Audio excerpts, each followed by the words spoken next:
7 days of networking and promoting, 5 days of keynotes, all related to China travel, China outbound, inbound, and domestic. At the moment, more than 1,100 participants, and we are still letting people in. From Finland to Kenya, from Guangzhou to Seattle. A warm welcome to our China Summit. Before I briefly outline how to use this summit and the structure of it, and before I introduce Taleb, Rifai, I would be happy to give the word to two of our colleagues from China, Mr. Xiandong and Mr. Gary Liu. Xiandong is from the municipality of Guangzhou. He is deputy director responsible for culture, TV, radio, and travel. Just to get the perspective right, if you're sitting in Europe, Guangzhou, the municipality of Guangzhou, has about 15 million inhabitants. That's almost twice the population of London or the city of New York, and almost as much as the Netherlands. We have a video message from Mr. Key, and Marcus, would you please play this video? Ladies and gentlemen, in the golden autumn, Guangzhou International Travel Fair cooperates with the well-known B2B social platform BUZZ.travel to launch BUZZExpo China Summit 2020. On behalf of Guangzhou Municipal Culture, Radio, Television, and Tourism Bureau, I'd like to thank all friends from all around the world for your support and participation. This summit aims to build a bridge for overseas travel industry experts and important domestic travel industry leaders to share knowledge and insights, further understand China's inbound and outbound tourism, to restore the global tourism economy through business cooperation. I believe this summit will push forward with international cooperations and friendly exchanges, and discuss together for the development of tourism in the post-virus area. As the earliest large-scale international tourism fair in China with the longest history, GITF was established in 1993 by Tourism Administration of Guangzhou Municipality.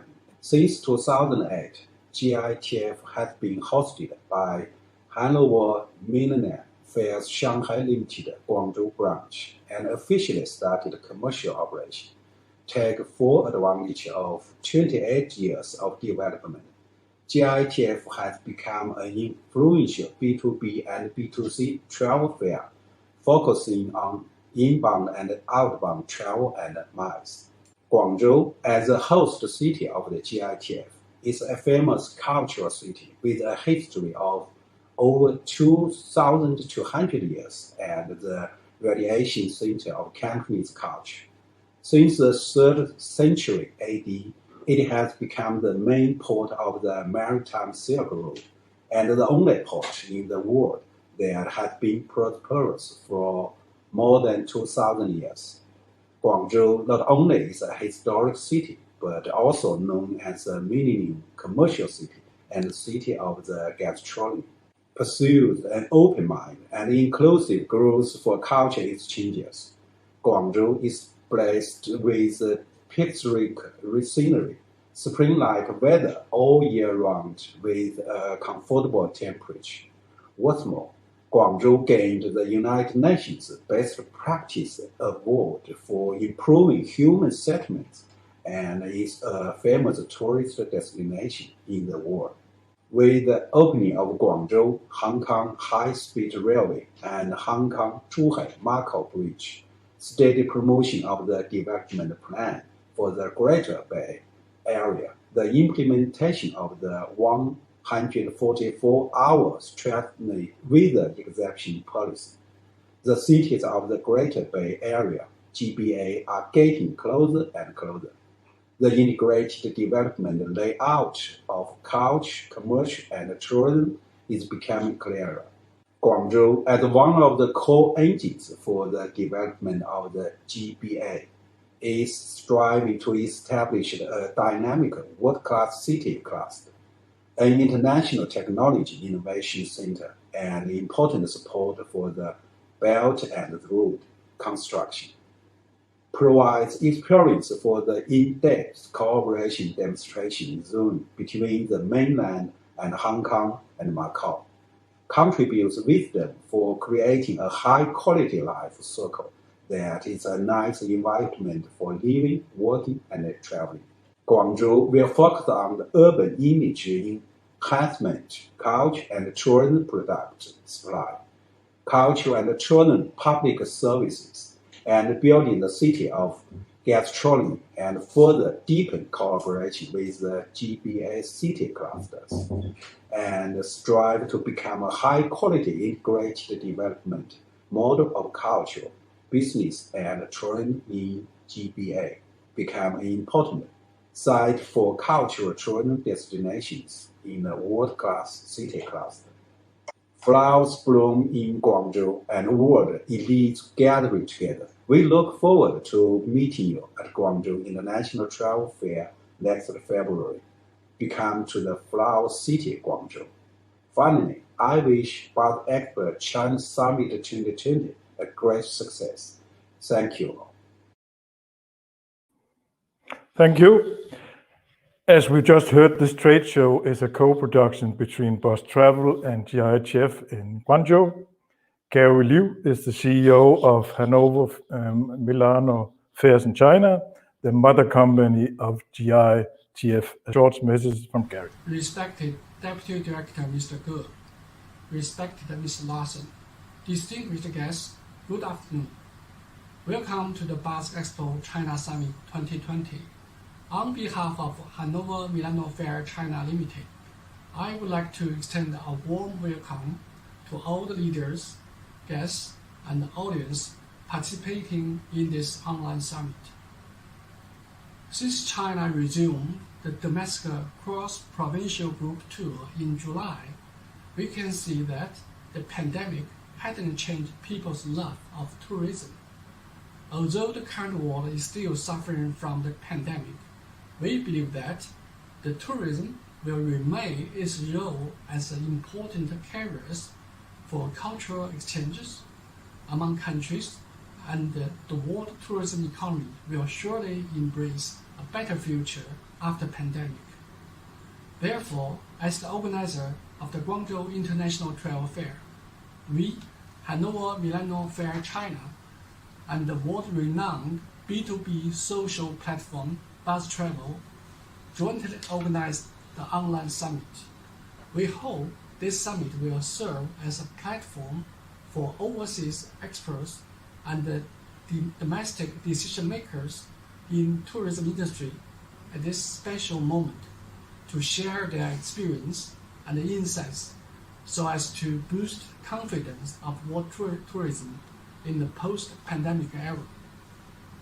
During the 5-day summit, experienced experts from World Tourism Organization, World Tourism Association for Culture and Heritage, and the China Outbound Tourism Research Institute, representatives from national and regional tourism authorities of Germany, Poland, Azerbaijan, Israel, Valencia, and executives from well-known tourism enterprises at home and abroad will deliver keynote speeches on hot topics, including China-Europe tourism status, China outbound-inbound tour and domestic tours, China's tourism strategies and technologies, discussing the current development of the tourism industry and providing enlightenment for the industry. I hope this online summit will make the world tourism industry reach a consensus on the needs of common development and in-depth cooperation, and unite the industry in accelerating the rebuilding of world tourism for prosperity.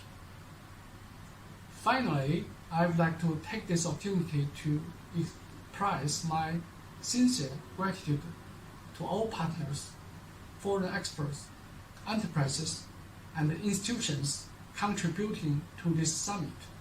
I wish each of you will gain fruitful achievements and wish the online summit a complete success. Thank you.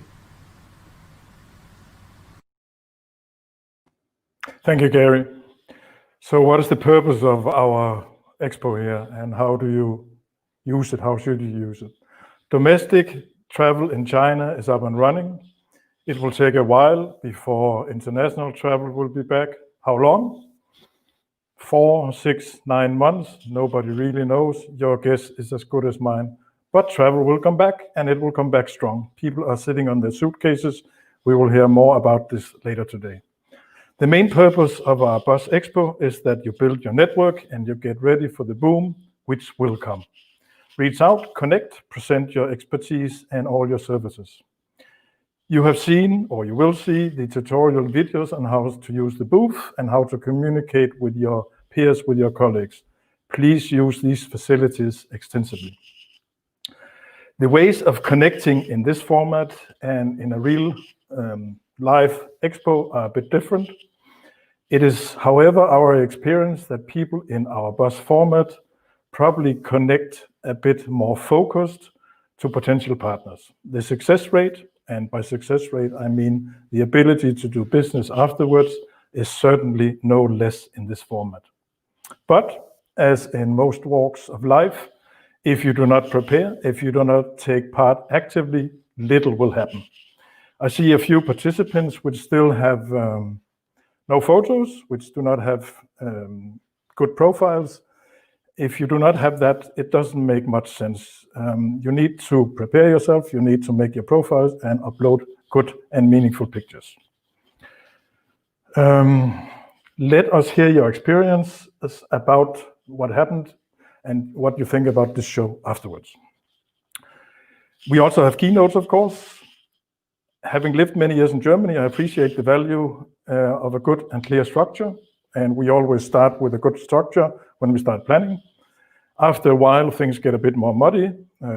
People have to cancel, new people come in, and the structure is not as clear as it was when we started. However, with a bit of effort, you can still see a structure. When I finish my talk here in a few minutes, Dr. Taleb Rifai will make the last of our welcome addresses. He will build the bridge between our welcome address and the show. Then we spent the most of the remaining day on what we call building bridges, China-Europe. The better you know your counterparty, the better you know where he comes from, the better you can talk to each other, and the better you can do business. Tomorrow we'll talk about China outbound products.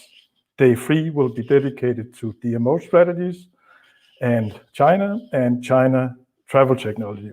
We all know China is on the technical side much more advanced than the rest of the world, or many places in the world. Day 4 is dealing with China outbound communication strategies, and day 5 is China inbound and domestic. We do not expect anybody to see all the addresses. Pick what you think is of interest, and then use a lot of your time to communicate with your peers, as I said. The next speaker, Taleb, Dr. Taleb Rifai, deserves an introduction, but he doesn't really need one. He's probably one of the best-known personalities in the travel industry. He is former Secretary General of UNWTO. He was a minister in the government of Jordan. He stepped down from his position as Secretary General in 2018, and since then, he has been an advisor to a lot of organizations, and he's speaker on many, many conferences. Welcome, Taleb. We are very happy to have you here.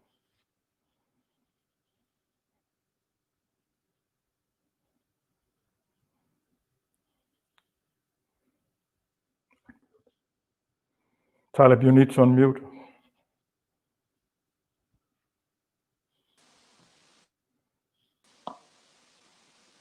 Okay. Is this better? Yeah. Can you hear me now? Good, good. Thank you so much, Jan. I'm really honored and privileged to be here on your BUZZExpo China Summit. It's the first time I take part in this summit, but I've been watching what they have been doing for a while now, and I'm very, very encouraged by all what would come out of this summit. I also would like to welcome everybody to the city of Guangzhou, Guangzhou is a city that I have visited 3 times in my life as Secretary General. It's a wonderful city. It's a city that is a combination of culture, authenticity, and technology. It's a buzzing city. So I want to thank all our Chinese friends from Guangzhou and beyond for hosting us here today. Now, what I'd like to go is go directly into some of the subject matters as a matter of introduction to the subject. China today is no more just another country that is source market. China is the source market of the world when it comes to tourism. Travel and tourism has been one of the most affected sectors by COVID, because if there is no travel, there is no tourism, and travel had stopped completely. Now, it's important to note that China has recovered so quickly and impressively. Contrary to what many people think and say, China will be ready to receive its first international visitors sooner than anybody else. But before we do that, let's look at the 3 phases that I believe any country must pass through to get to international tourism. First, you must inject some money, some funds, some help to keep some of your institutions alive and going. You have to preserve the institutional setup, and you have to preserve the jobs that are connected to them. So every worker in the tourism industry, every business in the tourism industry is expecting governments to take charge of initial stand on your feet first. Then you go into regional and domestic tourism. After that, the phase 3 is international tourism. You can't just jump into international tourism right ahead. That's not going to work. That comes out of experience, believe. Now, what does that mean? That means every country must have a plan. And unfortunately, what has happened in the world of today, and COVID has unveiled all of this. I know in the Chinese language, the word opportunity and the word crisis mean the same thing, or are used in the same way, I believe, which is a very, very important issue, because there are many, many opportunities that can come out of this crisis. Now, one of the most important opportunities is the fact that we have seen the international system becoming irrelevant and incapable to cope with the crisis. Look at the EU, look at the AU, look at the Arab League, look at UN even altogether. They're not able to live up to the challenge. Maybe because a new world is coming. Now the fact is that although tourism is one of the most affected sectors in this crisis, it is going to be completely different after COVID. The world before COVID is not going to be the same as the world after COVID. There is no end to this. There's a new norm and a new reality that will be emerging. We remember the days when we used to take off from our cars, take a stairs and go up to aeroplane. We didn't have to pass through any metal detector or take off our shoes or our belt. Today, it's become a way of life. I believe that wearing masks like Chinese and many East Asians do anyhow before the crisis, it's going to be something that we all do in this world today. Take off your shoes before going into any house, like you do in Korea, like you do in China, like you do in Japan. It's going to be a norm. Not shaking hands, but going like this is probably one of the most effective ways of saying hello to everybody. It's going to be the new norm, and we better get used to it, because it's not going to go away. I don't believe it's going to go away. Now, the irrelevance of the international system would be replaced for sure. Today, all governments are taking charge of their own situation. Each government feels solely responsible, even in Europe, the EU, where all the countries are tied together into one union. Every country is doing its own play, its own rules, its own regulations, because governments feel they have to live up to that challenge themselves. That is precisely why we need to rebuild our international system once again from bottom up, brick by brick. That new international system is going to be a better system. It's going to be a more fair system, where China will play as a world power a very important role in it. I believe in this completely in my I believe the Belt and Road initiative will come to life now again. And tourism would be a vehicle to carry that concept forward. Now, what has this crisis taught us? It taught us four things that have happened. First is the importance of domestic and regional tourism. For a long time, our countries, developing countries, and mainly Jordan being one of them, I'm calling you from Jordan now, is one of them. Now, why is that? Because domestic tourism has been always taken as secondary aspect of traffic, while in the United States or in Europe, 70 to 75% of traffic is domestic. In many of the developing countries, tourism is only defined as somebody blonde who is coming from Europe or United States and landing in our country, treated like God on earth, and never given the chance to interact with the people of that country. I completely believe that if the people of a country do not enjoy and get to know their country first, no visitors can and should enjoy it from outside of that country. It's important to refix something, not because it's a need, because it's a matter of principle for us to go again and revisit our international and domestic, regional and domestic tourism. It's very, very important. China has stepped fantastic steps in that regard. China has depended on its domestic tourism to revive and keep their institutions open. Now we know that domestic tourism does not play the same economic role as international tourism. It does not bring in hard currency. It does not help in the balance of trade. But it does keep institutions open, and it does keep jobs alive. And China recognized this. In the Chinese New Year, nobody stays at home in China. We all go around. But this needs a new way of thinking outside of the box. Our tour operators need to think in a different way, to cater for their own people first, and then you cater for others. That's the way to go. That's the healthy way and the right way and the sustainable way to go. Because the continuation of the way it was before Corona, it's not going to be sustainable. You can't just treat any visitor coming from outside like he's a very special person, while your own people don't understand their country, never had a chance to visit it. This would require a lot of rethinking of the packages. Packages from countrysides to cities, for example, should include some shopping vouchers or something like this to encourage people of the country to go visit big cities. Vouchers to countrysides as well from cities. They should include families. Also, many aspects of domestic tourism. Every country would have its own culture in how it travels around, but travel is a must. As Jan said, travel is going to come back. International tourism will return in due time. Travel and tourism has passed through many crises before, but it never stopped us per se. Therefore, domestic and regional tourism are the first change that is going to happen in the world today. The second change is the importance of digital and virtual technologies. We're meeting today, for example, in this summit in a very extraordinary way. Not because we want it, because we have to. Therefore, we're going to depend more and more on visual and virtual realities.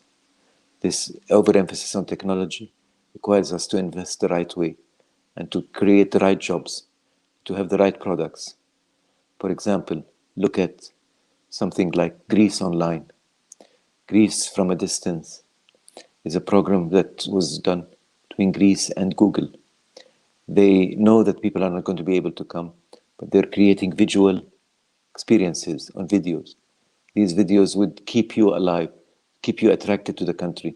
So when you're ready to move, you go to that country. That's the way to do it now. We need to ensure that virtual meetings are not just going to be limited to our meetings. Even personal events, even public events like concerts, or even personally. I had my daughter getting married virtually. I was in Amman, Jordan. I could not go to Dubai. She lives with her newly husband now in Dubai. They were on one line. Me and the father of the bride was on the other line, and the priest was on the third line. We got them married. So we have to know how to excel in the issue of virtual and technology per se. The third issue that is changing now very quickly is safety and security.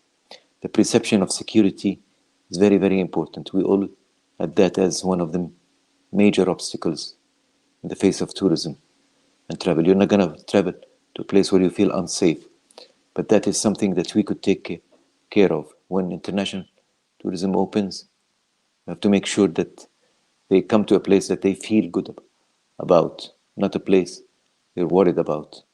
Security is becoming more and more important. Fourth element here is training and retraining, because all these three elements before, domestic tourism, the change of mind regarding it, technology, and the way we should think about it, safety and security and the measures, need training and retraining of our staff. So every government should embark on a national project to train and retrain its people. These four elements are the basic changes I believe travel and tourism has gotten us into. I wish you all the best. I'm sure that there are many, many questions and many issues as we go along today and tomorrow. But I just want to stop at this point in time for the sake of preserving some time for you. Thank you all very much. Thank you, Jan, for giving me the wonderful opportunity. Thank you once again. Thank you, Taleb. Very important thoughts. We could make not one, but we could make several summits on these thoughts, and we probably should discuss with you what we do in the future about that. Thank you so much, Taleb. We will be back in 10 minutes, and we start our blog, which we call Building Bridges, China and the Rest of the World.